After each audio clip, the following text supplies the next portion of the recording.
Welcome to the Masters of Supply Chain News Digest. I'm your host, David Warrick. I'm joined today by my good friend, Dennis Mullahy. Dennis was former Chief Supply Chain Officer at Macy's, and before that spent some time at Michael's, and before that was a partner at Accenture. So Dennis, thanks so much for joining me this morning. I know you're traveling, so it's never easy. No, it's always good to be with you, David. I appreciate you having me on. Look forward to the conversation today. Okay, so Dennis, we just can't seem to get away from tariffs. Every conversation, every news headline is all about tariffs. And then the consumer index, obviously, consumer sentiment index came out last week, and it's the lowest since it's been since November last year, or even November 2023, actually. It was the lowest since November 2023. So this is starting to hurt. Obviously, consumers are starting to feel a little bit of the pressure. As someone who managed like large scale retail supply chains, what are your thoughts? How are companies thinking about this implementation of tariffs and the challenges from a supply chain perspective?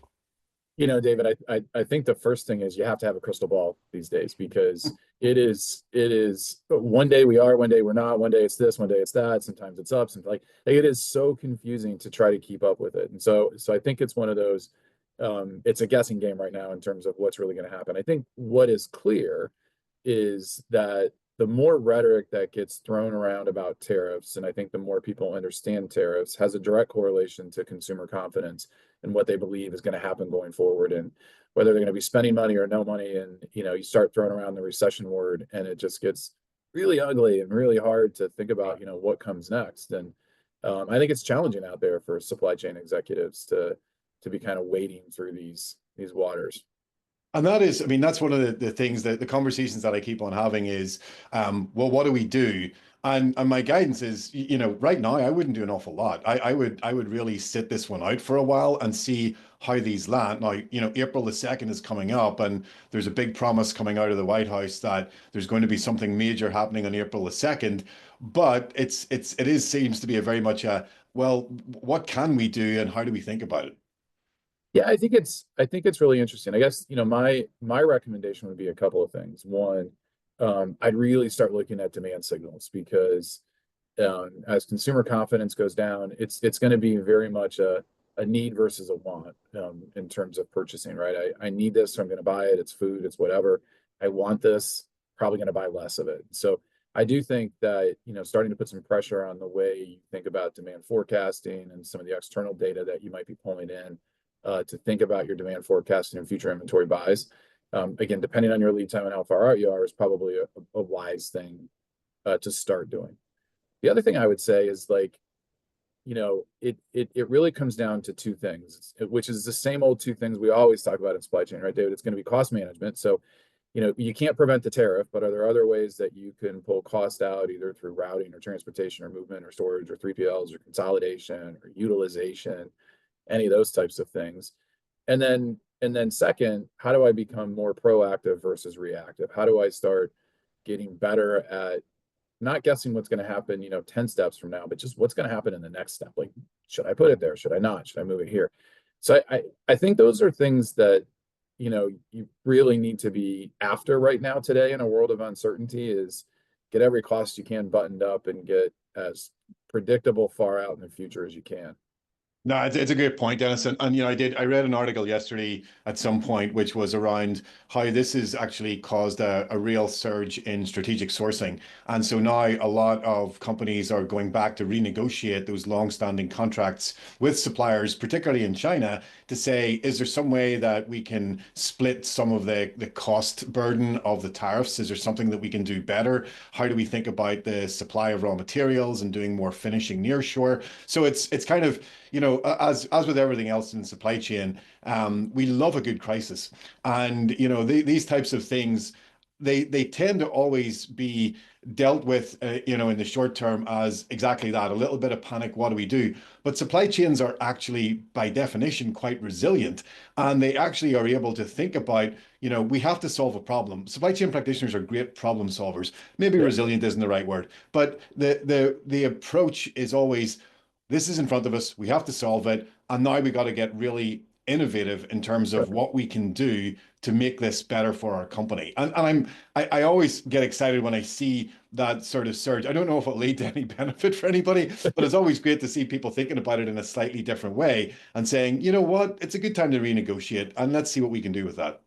Yeah, what's the age-old quote, never let a good crisis go to waste. So yeah, I mean now is the time. I mean, it's, when it's as confusing as it is, it's hard to break anything. So I would go after as much as I can. The challenge on the sourcing side is, I mean, where do you go? Because if we're putting tariffs against everybody, where do you go, right? I mean, I think there's, and again, this is, kind of how we started it. To me, I would be worried about two things. One, obviously the incremental costs, and then are we passing it on? Are we not passing it on? Margin hit, what's going to happen? But more importantly, I think this time, probably more than last time, you're going to see an impact on consumption. Right. Just because everything else is already so high. People are already, in an economy where, they're struggling. As prices go up, I mean, the only choice is going to be to lower consumption, and it's going to be, all those want-based products of, I don't need it, but I want it. Those are going to go really slow. And then everything else is going to move. Now, the flip side, I would say, is if you're on the luxury end, you're probably still in good spot, because the Right. luxury consumer is going to be the least impacted and more ability to ride out the storm, than anybody who is kind of hitting the mass markets, or the middle markets. And I think the next few weeks are going to be interesting just because, depending on how this David, goes. the next few years are going to be interesting. Let's not narrow our Okay, I time was frame. I was I was losing touch with reality there for a second, Dennis. But the next few weeks, I think that there's again, I did an interview last week, and it was around the impact of tariffs, the potential impact of EU tariffs. And then I started looking around my house and realizing that, wow, a lot of our white goods are actually European manufactured goods. A lot of the cars that are on the road are European branded cars. And so this is going to have actually quite a significant impact in terms of refrigerators, washing machines, dishwashers, like all of these white goods. I'm actually shocked when I did a little bit of research. It's like, oh wow, we actually depend quite a lot on these European brands coming in to the US. This is going to make it very interesting because, Yeah, to your point, there's only two choices. You either absorb the cost yourself or you pass it on to the consumer. And you're not going to be able to absorb that amount of cost. It just doesn't make sense in these supply chains. So yeah. it is, I'm excited and interested in terms of how this actually pans out. I'm hoping that it's a big bargaining chip that will lead to actually a better flow of trade, but I think there's going to be a lot of short-term pain to get us through that. Yeah, I don't disagree. I think there's going to be a lot of short-term pain, and I think it's going to bounce around because, at the end of the day, it's, not only have we, hit the European market, but our own US car market is going to be impacted with all the movement that we have between Mexico and Canada, and just parts and everything is going to drive our costs up on top of, like, and so it's like it's not, unless it's purely made in the US, which is going to be a tough thing to go do without any raw material importing or anything else. You're going to have some incremental costs associated with it, and none of that's going to change quickly. So I think it's going to be, the other side. That's where I go on the consumption piece of, you know, I think now is a time where, honestly, as a retailer, I would be more okay with out of stocks than I would be with overstocks. Like, Right. not knowing what's going on with consumption, I would be playing inventory really tight to the vest. I think getting caught with too much inventory is going to be way worse than being, slightly out. I mean, obviously, you don't want to be egregiously out of inventory for long periods of time, but, if you're managing in a 97, in stock rate, or something, around there, you're probably okay, right? I mean, ideally, right, we'd like to push it up 98, 99, like when everything is good, and hit as many sales as we can. But today, I don't think is the time to take the risk on excess inventory, because all you're doing is adding costs. You're adding costs and potential liability. And so, I think that will be another thing that plays into, like, how do you think about managing through all of this? Is, do I lower consumption, increase prices, drive margin, cover my costs? Like, there's a lot a lot of moving pieces that you got to come to. Yeah, and you know where I'm going to go to next, Dennis, because it's kind of like I spend a lot of time answering the question of, well, how do I leverage AI? How do I think about technology in my supply chain? And I look at situations like this where, to your point, there's so many moving pieces and there's so many variables. This is exactly the time to be actually leveraging the power of huge data processing to be able to say, in a consumption type forecast, understanding exactly what product and what variation is selling in what location is more important than ever, because how do you really reduce cost? You take inventory out of your supply chain, because inventory is Yep. cash. And so to do that, you need your systems and your architecture needs to be such that it can help you pinpoint those opportunities. And again, I kind of just have this gut feeling that we've missed the boat a little bit. We should have taken the lessons of 2020 and really got technical in terms of, I want to be more about understanding consumption at that store, at that SKU level, to be able to extrapolate that out into actually a demand plan and then a supply plan. And we've kind of wavered and said, yeah, well, everything will return to normal and then we'll be fine. And then here we are again, and another black swan or gray swan hoves into view, and it's like, oh well, like how did we not know? How were we not more prepared for this?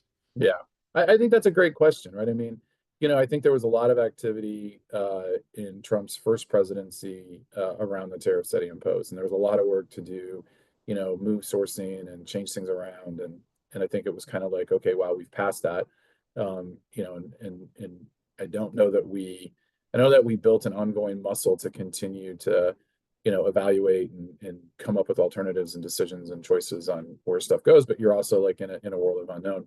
And then to your point, I think a lot of us started doing some really good work in during the pandemic on trying to get better visibility and trying to understand consumption a little bit better and predictability. But then it was over. And then all of a sudden the capital that you were counting on to go do some of those projects was like, well, let's go spend it on driving, more sales. And so then we went the opposite direction because then sales came down. And so you're always in this, constant battle for, for money. But it's becoming increasingly clear that, those who are going to be winners are going to have a well-oiled operations machine that, can move products seamlessly, has alternatives and, ability to, switch things around if necessary, get around whatever distractions. Those are going to be the winners. And that has nothing to do with the size of the company. It just has to do with, what the focus and intent of, operations, will be. But it is interesting how, it's one of those, it's kind of a, oop, that popped up again. Now, now we got to go figure out what's going on in the supply chain one more time. But I don't see any end to it. I mean, once we get past this storm, it's going to be something else. It'll be, you know, whatever that will be, raw material shortages, or, we'll swing the direction back into high sustainability and, create all kinds of other challenges. And so I think it's one of those, I think it's, you got to get your team and your culture set up on that, thinking proactively, and how do I really start to leverage data differently? What data can I use? Um, you know, all those other things.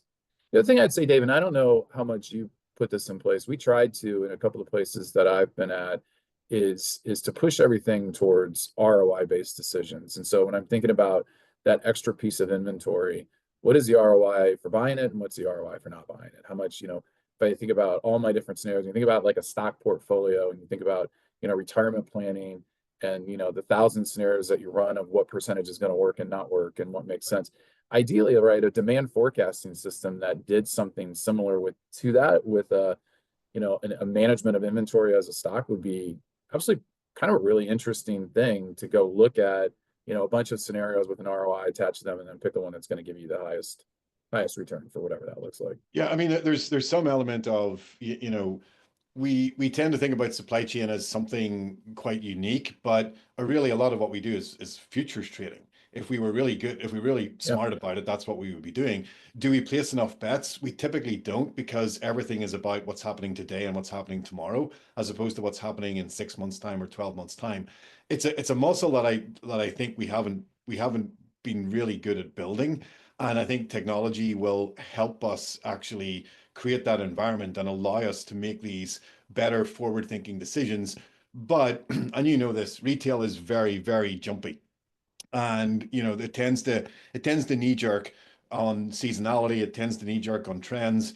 And again, depending on who you want to listen to. If you go right back to, Dr. Howley and the AAA supply chain, it was all about agility and adaptability, your Yep. ability to read those changing signals, and then your ability to actually change your supply chain to fulfill those changing signals. And the companies that he highlighted, things like, Zara and other companies who were so good at changing and flipping in a very short period of time to be able to react to sentiment at the time. Unbelievable, but that doesn't work across every single industry. And so how do modern supply chains contemplate that thought of agility and adaptability to be able to actually react that little bit quicker? Because this is all a timing thing, right? It's all pure timing from sourcing through manufacturing to logistics through to the customer. And in a down environment, or in a down ecosystem, what are the levers that you can pull? What are the decisions that you can make, which are going to not only protect your profitability, but also make sure that you are ready for that swing in customer sentiment again? These are this When I think about this, Dennis, to me, it's all technology. It's like, Yeah. yeah, sure, you can have as much experience as you want, but the amount of data, you now need to leverage technology to be able to win on this one. Oh, 100%. I think the better you can leverage technology to get some level of, what are the indicators that are going to make me go one way or the other? And it's funny, because you're right. I mean, I don't know that retailers are good at deciding what bets they want to place. I often joke that we bet $2 on every horse in the race, and we're going to win, but we might not win all our money back. And so, how do we get smarter about which ones we actually really want to bet on? And the more granular you can get on consumer behavior and what actions they're trying to do. I think for a long time, it was a lot about, let's understand the consumer so we can try to manipulate them into doing something else. And manipulate might not be the wrong word, but through advertising promotions, how do we change their behavior? I think the flip side of it now is, how do I learn what they're actually doing so I can predict what they're going to do next, so I can improve my operations to be ready for that, and manage my costs and keep things where they need to be. And I think this is a slightly different view of how you look at that, but I think it's super important as we start to think about where we're at, because hopefully at some point consumer sentiment is going to turn around, and then you're going to be chasing inventory, which is a better place to be financially, but also you want to maintain brand and all those other things. And so yeah, so it's an interesting topsy-turvy type of supply chain world out there. And that's why we do it. That's why we do it, Dennis. There's no better industry in the world.